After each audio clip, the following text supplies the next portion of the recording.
Hello everyone. Today we will start with our third chapter, metals and non-metals. As we know, elements are classified into metals and non-metals. First of all, we should know about the elements. Elements are the purest form of the matter having only single kind of particles. On the basis of their physical and chemical properties, elements are classified into metals and non-metals.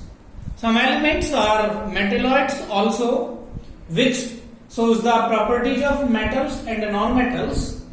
But in this chapter, we will discuss about the metal and non-metals.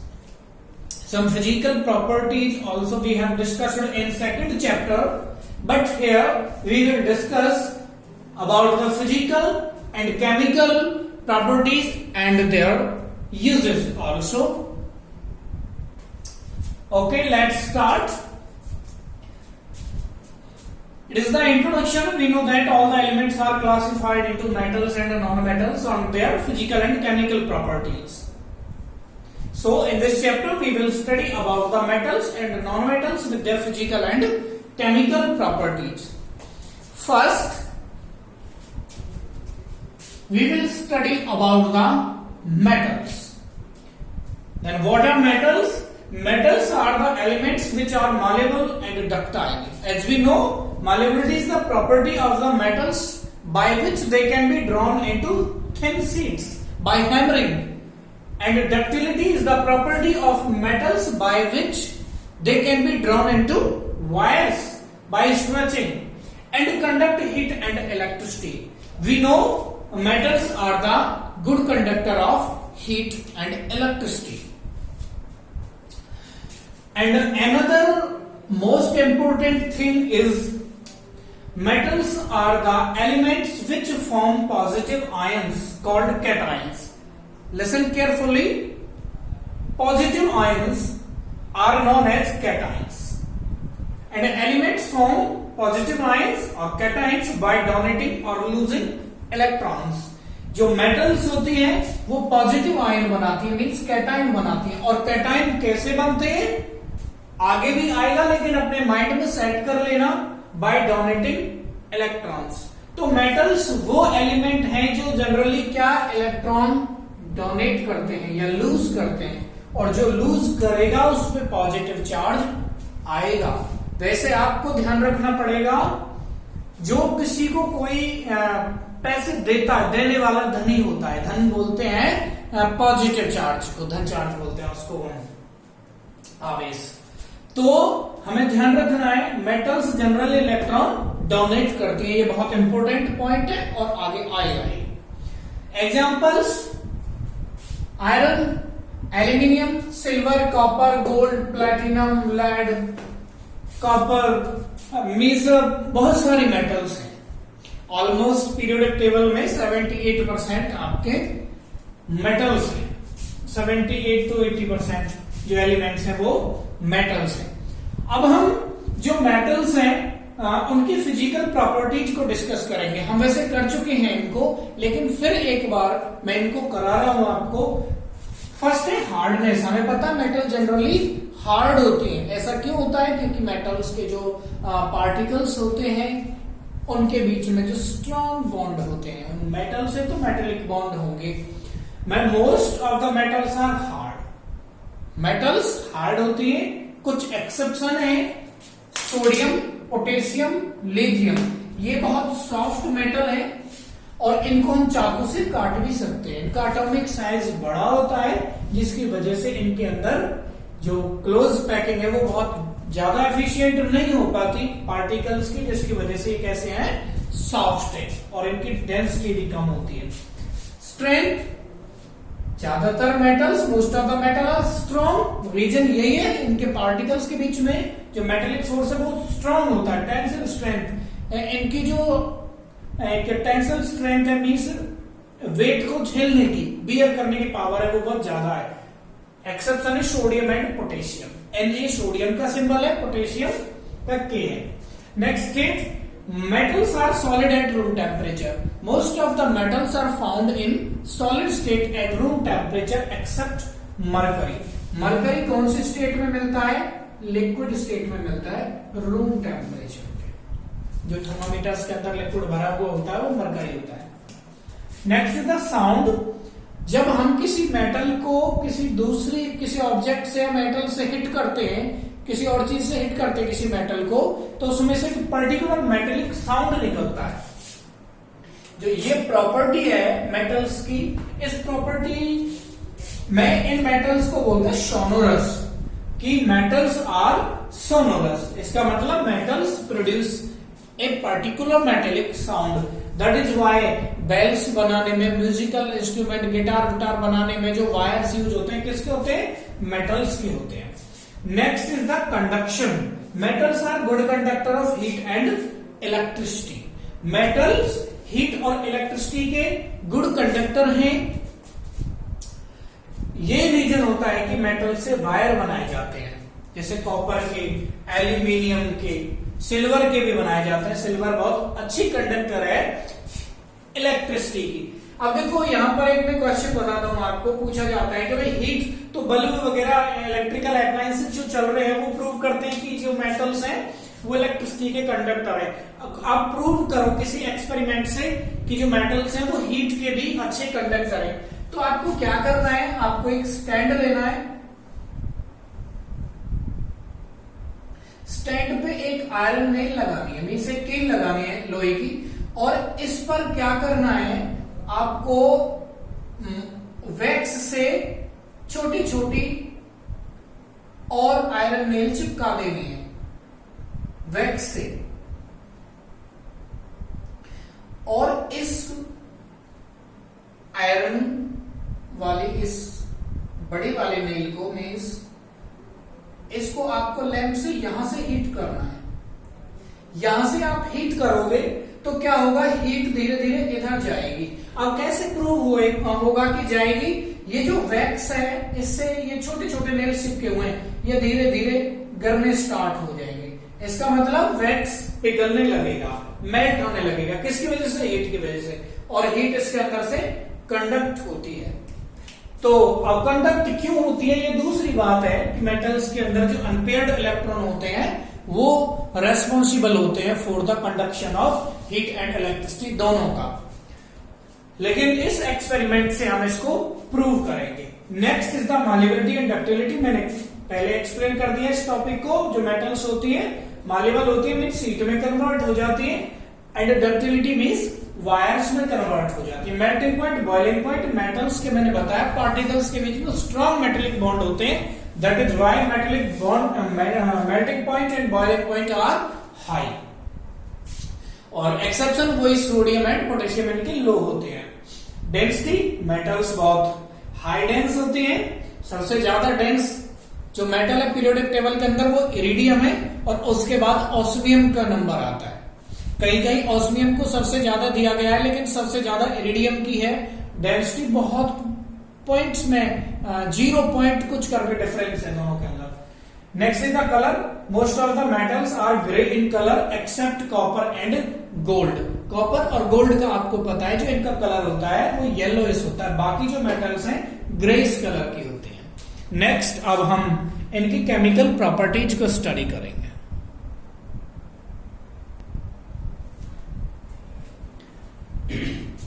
Let's discuss the chemical properties of metals. आपको पता है जब chemical properties की बात आएगी तो कुछ chemical change होगा, और केमिकल चेंज के बारे में हम आपको बता ही चुके हैं। रिएक्टेंट्स एक नए प्रोडक्ट में बदल जाते हैं, और नए प्रोडक्ट की जो प्रॉपर्टीज होती हैं वो रिएक्टेंट से बिल्कुल डिफर करती हैं।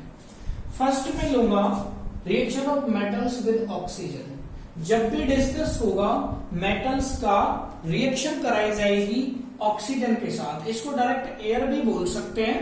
तो ध्यान रखना, जब भी ऑक्सीजन से मेटल की रिएक्शन होगी तो मेटेलिक ऑक्साइड बनेंगे। ये नॉन मेटल्स की भी होगी तब भी नॉन मेटेलिक ऑक्साइड बनेंगे। अभी हम पर्टिकुलर चीज की बात कर रहे हैं मेटल्स की, तो मेटेलिक ऑक्साइड बनेंगे। अब ध्यान देते हैं यहाँ पर सोडियम है, सोडियम के साथ मैंने ऑक्सीजन को रिएक्ट कराया है, तो सोडियम ऑक्साइड बन गया है Na2O। अब ध्यान देना ये Na2O ही क्यों बना। Na देखो सोडियम और दूसरा ऑक्सीजन जोड़ेगी ऑक्सीजन, सोडियम की वैलेंसी 1 होती है, ऑक्सीजन की 2 होती है, क्रॉस करो आप Na2O बन गया ना।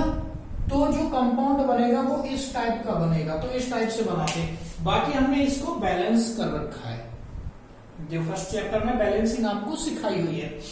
तो सोडियम को ऑक्सीजन से रिएक्ट कराया, सोडियम ऑक्साइड बना, पोटेशियम को रिएक्ट कराया, पोटेशियम ऑक्साइड बना। क्योंकि प्रॉपर्टी यही कहती है जब मेटल रिएक्शन करती है ऑक्सीजन से तो मेटेलिक ऑक्साइड बनते हैं। तो मैंने यहां पे लिख रखा है ये सोडियम और पोटेशियम के साथ या फिर लिथियम के साथ भी ये जो रिएक्शन है विग्रस होगी, मीन्स बहुत ज्यादा जल्दी हो जाएगी। और विग्रस का मतलब है बहुत अटैकिंग, मीन्स बहुत जल्दी से होने वाली रिएक्शन, बहुत स्पीडली शार्पली होने वाली रिएक्शन। क्यों? क्योंकि सोडियम पोटेशियम ये जो मेटल्स हैं ये कैसी है, रिएक्टिव मेटल्स है। अगर हम ऐसे ही कॉपर को ऑक्सीजन के साथ कराते हैं तो कॉपर ऑक्साइड बनेगा ऑब्वियसली, बट ये रिएक्शन स्लो है। ये क्यों स्लो है? क्योंकि copper is less reactive, copper come reactive है देन सोडियम पोटेशियम से, तो वो वाली रिएक्शन इन्हीं का पार्ट है, स्लो होगी और ये फास्ट होंगी। ध्यान रखना है आपको। Number 2, reaction of metals with water. जब भी मेटल्स की रिएक्शन वाटर के साथ कराई जाएगी तो हाइड्रोक्साइड बनेंगे।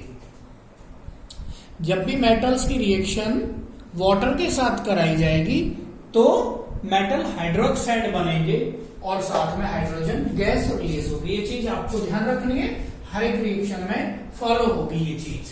ये जो यहाँ पे फॉर्मेशन है ये बेसिक चीज लिखी हुई है और आपको नोट करनी है ये।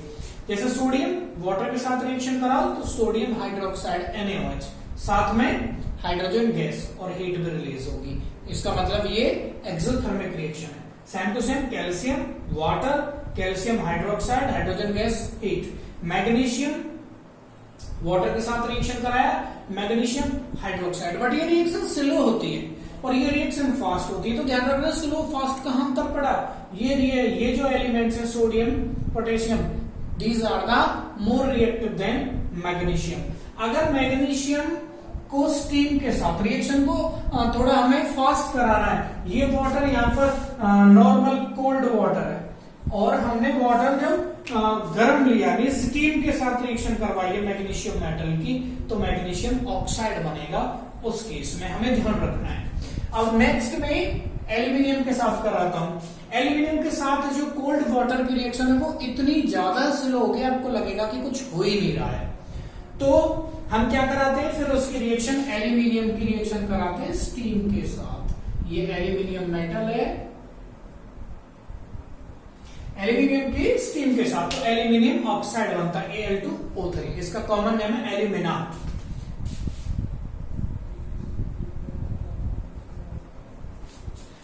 नेक्स्ट जिंक, वाटर के साथ रिएक्शन कराया, जिंक ऑक्साइड, हाइड्रोजन गैस निकली। आयरन के साथ रिएक्शन कराया, आयरन के साथ रिएक्शन कराया, आयरन भी स्टीम के साथ ही रिएक्शन करेगा। तो आयरन 3 ऑक्साइड, ये 3 है जो आयरन की ऑक्सीडेशन स्टेट है इसके अंदर। तो ये चीज सेकंड प्रॉपर्टी क्लियर हुई। जब भी मेटल वाटर के साथ रिएक्शन करेंगे तो मेटल हाइड्रोक्साइड्स बनेंगे, साथ में हाइड्रोजन गैस निकलेगी। एक चीज और कभी कभी इस पर क्वेश्चन पूछा जाता है कि जो कैल्शियम एंड मैग्नीशियम है ये वाटर से हैवी है, डेंसिटी वाटर से ज्यादा, फिर भी ये क्यों तैरते हैं पानी पे। जब भी इनकी हमने रिएक्शन करवाई है तो जो हाइड्रोजन गैस निकली है, वैसे तो जनरली इनमें सब में निकली है, लेकिन जो मैग्नीशियम और कैल्शियम के केस में क्या होता है, ये जो हाइड्रोजन गैस निकली है इन्हीं मेटल की सरफेस पर चिपक जाती है ये, जिससे ये पानी के ऊपर फिर तैरते हैं। Calcium and magnesium are heavier than water but still float over the water because hydrogen gas evolves when these metals react with water in form of bubble. Bubble की फॉर्म में निकलते हैं जो H2 गैस है, which stick on metal surface, जो metal surface पर चिपक जाती है, so these float over water. तो ये वाटर के ऊपर फ्लोट करते हैं। अब हम नेक्स्ट प्रॉपर्टीज को डिस्कस करेंगे। नेक्स्ट प्रॉपर्टी है, ध्यान देना, reaction of metals with dilute acids. हम पहले भी कर चुके हैं, जब मेटल और डाइल्यूट एसिड रिएक्ट करते हैं तो सॉल्ट और हाइड्रोजन गैस बनते हैं, वो ही प्रॉपर्टी है यहाँ भी। वहां पर हमने एसिड के केस में पढ़ी थी और यहाँ पर हम उसे मेटल के साथ पढ़ रहे हैं, सेम चीज है। और क्या बनेगा, मेटल के साथ डाइल्यूट एसिड रिएक्ट करता है तो सॉल्ट एंड हाइड्रोजन गैस। पहले सोडियम मेटल के साथ करवाया हाइड्रोक्लोरिक एसिड को, ये डाइल्यूट है तो NaCl प्लस H2 गैस बनी। मैग्नीशियम के साथ करवाया MgCl2 हाइड्रोजन गैस। जिंक के साथ आपकी जानी पहचानी रिएक्शन है Zn plus H2SO4, after the reaction ZnSO4 plus H2। अब एक चीज का ध्यान रखना, ये मैंने HCl और H2SO4 के साथ रिएक्शन करवाई है और लेकिन HNO3 के साथ नहीं करवाई, तो ध्यान रखना मैंने नोट लिखा hydrogen gas is not evolve. Hydrogen gas नहीं निकलेगी जब मेटल रिएक्ट कराया जाएगा HNO3 के साथ। क्यों? क्योंकि HNO3 बहुत स्ट्रॉन्ग ऑक्सीडाइजिंग एजेंट है। वो क्या करता है, जो हाइड्रोजन H2 निकली इसको वाटर में H2O में ऑक्सीडाइज कर देता है, खुद रिड्यूस हो जाता है नाइट्रोजन के ऑक्साइड्स में। अब मैंने एक रिएक्टिविटी ऑर्डर दिया मेटल्स का जो डाइल्यूट एसिड्स के साथ रिएक्शन का एक डिक्रीजिंग ऑर्डर है। मींस पोटेशियम सबसे ज्यादा रिएक्टिव, फिर sodium, calcium, magnesium, aluminium, zinc, iron, copper, mercury and silver. और ये कौन से एसिड्स के साथ है, HCl hydrochloric acid and H2SO4 के साथ है। ये चीज ध्यान रखनी है आपको।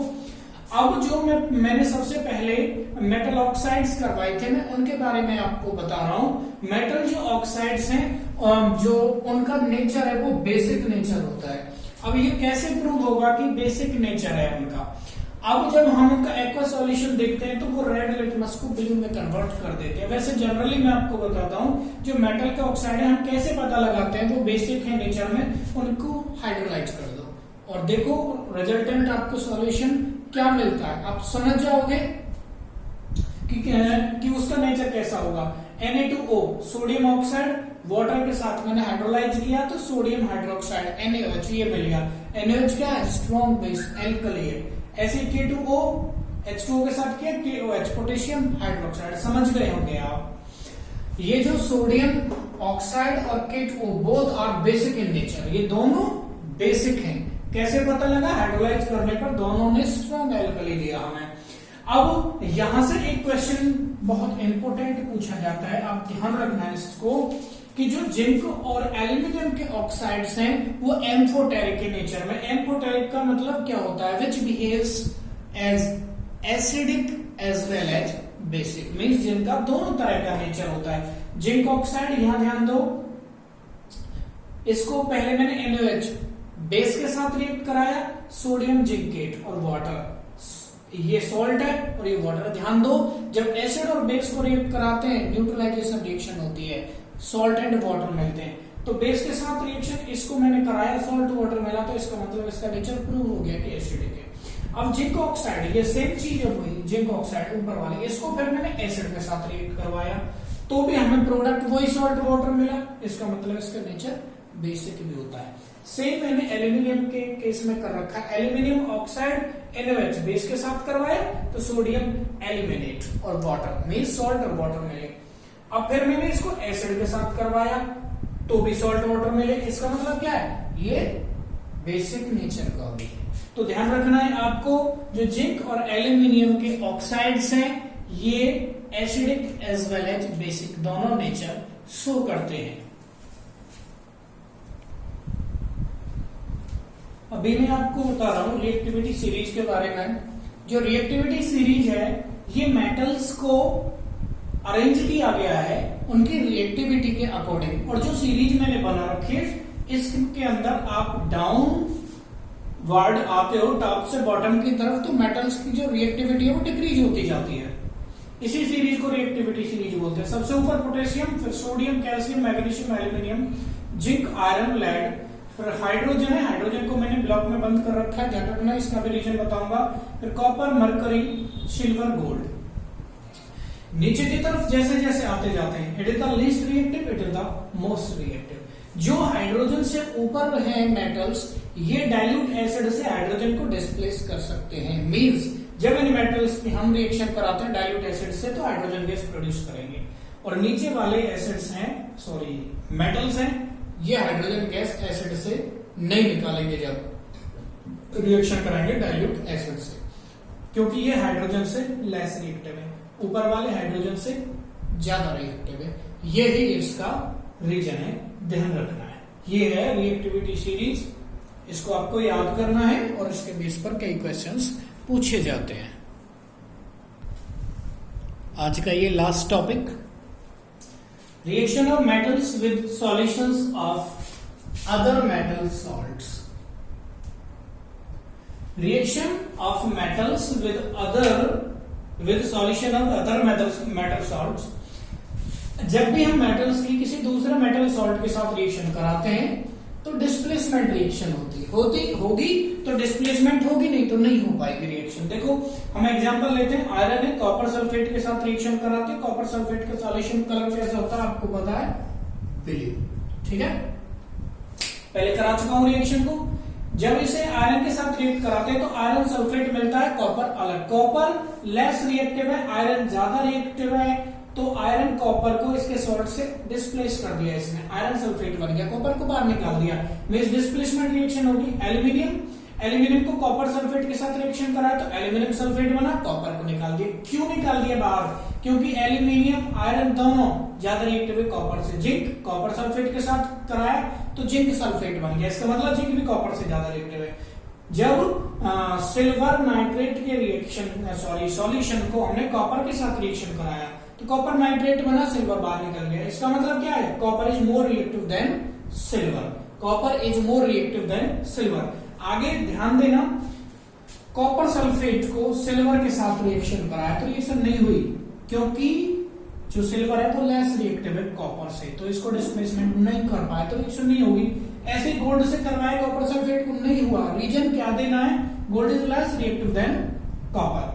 एल्यूमिनियम नाइट्रेट, इसको कॉपर के साथ करवाया, रिएक्शन नहीं हुई, क्योंकि एल्यूमिनियम को ये डिस्प्लेस नहीं कर सकता, क्योंकि copper is less reactive than aluminium.